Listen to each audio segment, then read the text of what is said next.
going to bet you right now that you don't like to have tough, confrontational conversations with people. Not many people do. What most people do is they take the easy course out, they get nervous before the confrontation, and they just choose not to have it, and therefore the problem never gets better. So at the Academy, we like to teach our students tools that they can actually use to help them have less stress and more confidence when they go into these. And I want to share with you today one called contrasting. Okay, the first thing you want to do before you go have the conversation with the person is you want to determine exactly what it is that you need to talk with them about. Matter of fact, what I want you to do is write it down in one sentence so that you can actually say it and practice it before you go talk to them.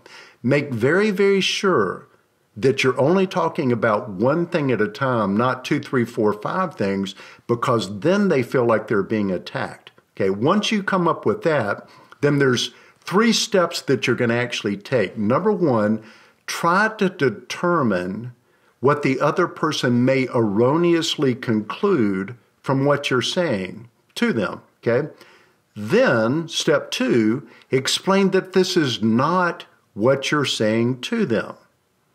Then step 3, and this is the contrasting. This is where contrasting comes in.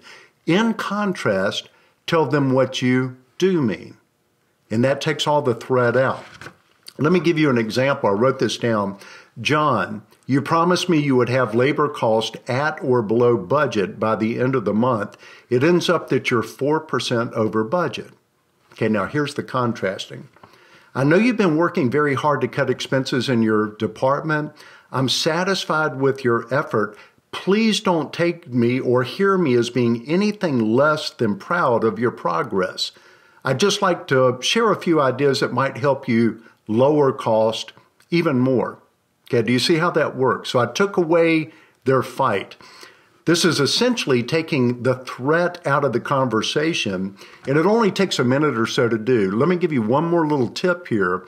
You can use this also with kids. It's a great way so that they don't feel like you're attacking them. What you're really going after is the behavior that's not working well. So I've used that hundreds of times over my career. I really do hope that this helps you and gives you a little bit less stress when you go into these tough conversations.